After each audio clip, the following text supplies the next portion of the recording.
good afternoon, everyone, and good evening and good morning to our friends outside the country.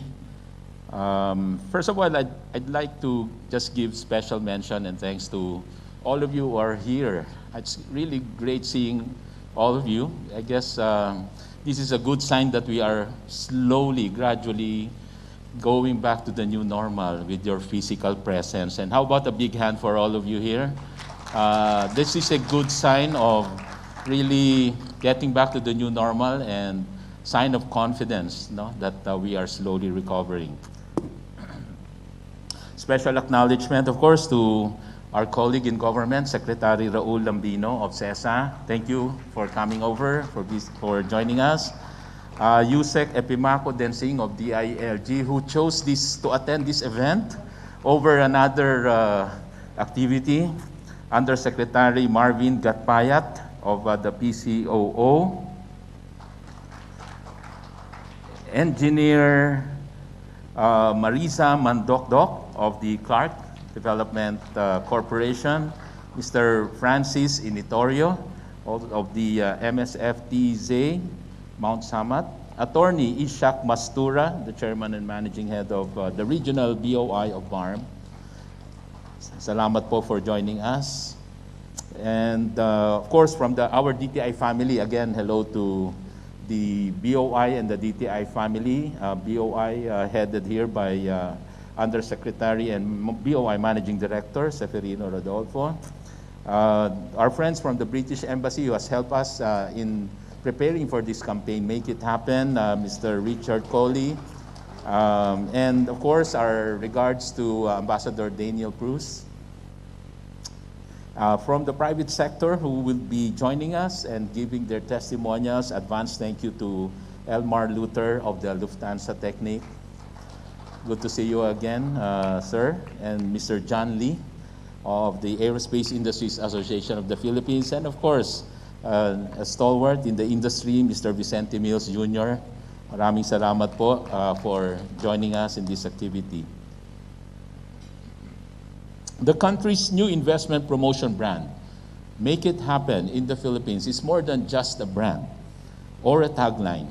It speaks of who we are as Filipinos and as a government. It highlights our genuine Filipino trait of resilience and make it work mindset that exudes strength and adaptability even in times of adversity. The success of our repurposing manufacturing program is a testament to this mindset. It demonstrates the agility of Philippine industries to adapt to changing business environments anchored on the country's growing industrial baselines and ability to leverage a broader ecosystem of inter and intra-industry partnerships.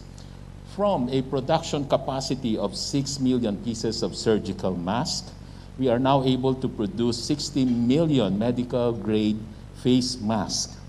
And from a zero production capacity, we are now able to produce 3.2 million pieces of medical-grade coveralls per month. This shows that together, we made it happen. Make it happen in the Philippines is also a promise to Filipinos and anyone doing or who wants to do business in the Philippines that we will build back better. That is why we set out to implement Rebuild, our initiative which stands for revitalizing businesses, investments, livelihood, and domestic demand. This is our economic recovery plan amidst the pandemic and is anchored on a vision to create a modern, dynamic, and responsible Philippines. It is aimed at jump-starting and reinvigorating the Philippine economy by revitalizing consumption and enhancing production capacity. The two broad strategies of Rebuild are to revitalize demand and to empower local industries to capture the demand in the agriculture, industry, and services. On the demand side, it starts with government support via economic stimulus to keep jobs. This is important to attract more production activities and create a better business environment for investments. On the supply side, we should enhance production capacities in agriculture, industry and services sector to help build our export competitiveness and manage imports. This creates a dynamic cycle of sustained and growing economic activity with strong domestic linkages. Hence, the infusion of more FDIs, or foreign direct investments, plays a dual critical role in our country's economic development. It addresses the supply chain gaps in production, and it also provides for the physical and digital infrastructure to enable the modernization of Philippine industries.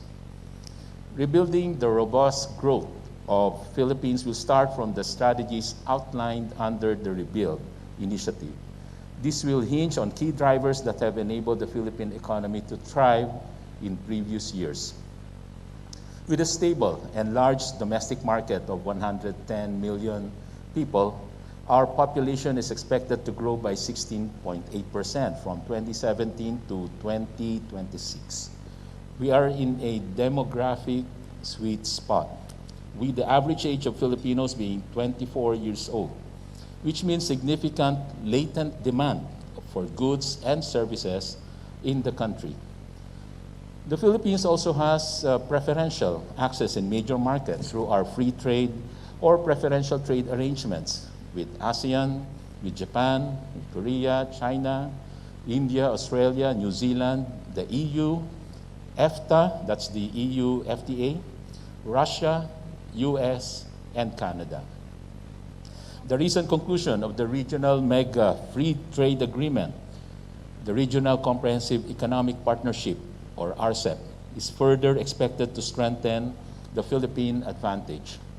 This agreement signals a renewed vow in a rules-based system for trade and investments in the region, and with our key trade partners, that is Australia, China, Japan, Korea, and New Zealand. It covers not only the usual areas of trade in goods and services, but investments and economic cooperation, but also emerging trade areas such as intellectual property, electronic or e-commerce, government procurement, and competition. Moreover, the country has been a reliable manufacturing base for export-oriented industries. The Philippines has veered away from the imposition of export restrictions, even for critical medical products during this pandemic.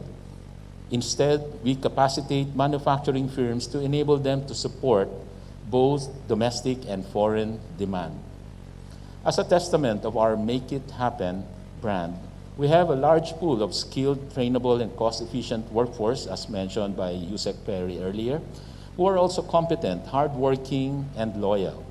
Among the ASEAN member states, the Philippines produce among the highest number of tertiary graduates, about 750,000 a year, most of which are into engineering, IT-related fields, medicine, and health-related fields, and agri-forestry. Prior to the pandemic, the Philippines had very good, strong economic fundamentals. We were growing, if you remember, at an average of 6.6% over the period of 2016 to 2019. The Philippines was also the third fastest growing economy in Asia. In 2019, our per capita GDP stood at $3,400 to $3,500, and we were projecting to breach the $4,000 mark to become an upper middle income by 2020 if COVID-19 did not happen. Our astute monetary policy enabled us to have low and stable inflation rates, averaging at 2.5% for 2019, and last year we had strong fiscal position whereby we achieved the highest revenues and lowest debt as shares of GDP. We also had among our lowest unemployment and underemployment rates in 2019, about 5% for unemployment. And we even received the highest ever credit ratings in the range of BBB+ and A- from credit rating agencies. Because of COVID-19, lives were lost. The health of many of our people suffered, livelihoods were affected, and the dreams of many were put on hold. We owe it to our people, every Filipino and every investor who has put their trust and faith in the Philippines. to rebuild a better economy. We will make it happen. The Philippines is working on a V-shaped economic recovery. We expect to sustain this towards the end of the year and look forward to a stronger recovery in 2021. Moody's recently recalibrated our GDP forecast for our country to a robust 7.8% growth for 2021 instead of the original 5.2% projection. The UN Conference on Trade and Development, UNCTAD, also expects Philippine exports to decline at a slower rate, that's 8.7% in the third quarter of the year, easing from the double-digit contraction in April to June period. Our export performance in September is already better than last year, 2% growth, driven by increase in export of copper and other mineral products, chemicals, and electronic products. Take note, it's a positive 2%, no longer a decline. The country is also lining up the production of 10 new vehicle models even in the midst of the pandemic. In DTI, we recorded a 12% increase in the number of business names registered for the first 8 months of the year compared to the full year of 2019. This is a clear indication of the adaptability of Filipinos in challenging times. In fact, if you look at the online registration of online businesses, it went up from 1,700 for January to March of this year to 87,000 for April to October of this year. The investment approvals registered by Philippine BOI is on track to hit 1 trillion pesos for the year, as mentioned also by Yusek Perry, the second highest mark in the agency's history. For the first 3 quarters of 2020, investment approvals already reached over $15 billion. Our PEZA, Philippine Economic Zone Authority, has also registered a 43% increase in investments in our export-oriented IT-BPM industry. There are 90 notable investment leads with high probability of completion, valued at $24.1 billion, to generate 134,000 jobs. There are also 73 more target investment leads that DTI will invite directly, coming from the US, Malaysia, Japan, China, Taiwan, Europe, and Japan. We would also like to point out that the Philippines has risen in the Global Innovation Index, GII, 2020 to 50th out of 131 countries from 54th in 2019. This is the first time that the Philippines has reached the top 50. Moreover, the GII recognizes the country as an innovation achiever for the second year in a row. From 2014, we were just in the 100s, and now we are in the 50th rank. We think our next target for 43rd rank is achievable, and we are committed to achieve this goal. Just recently, our country just got a much-needed boost as we rank among the safest economies in the world. The Philippines placed 12th among the 50 countries based on the highly respected Gallup's 2020 Global Law and Order Report. It's worth noting that we are in the same level as Australia and New Zealand. As such, foreign investors would surely take notice of this development and take advantage of potential opportunities in the country. We look forward to the virus being contained, along with our fiscal support reawakening to revitalize and bolster our economy. As we promote our country in the face of the expected global recovery, we can tap the emerging opportunities and challenges from shifting trade and investment preferences and changing forms of national production. This will be made possible as we continue to fast-track our industrial strategies with skilling and upskilling of our workforce, along with adopting new technologies. With a more resilient and inclusive and sustainable effort, we are gearing up for a dramatic recovery next year. Our ultimate goal is that with your support, our country's economic growth story will continue even better in a post-COVID-19 future. Through the jobs and employment generated by business and investment, our country can gain a better and more comfortable quality of life, as promised by our President, Rodrigo Roa Duterte.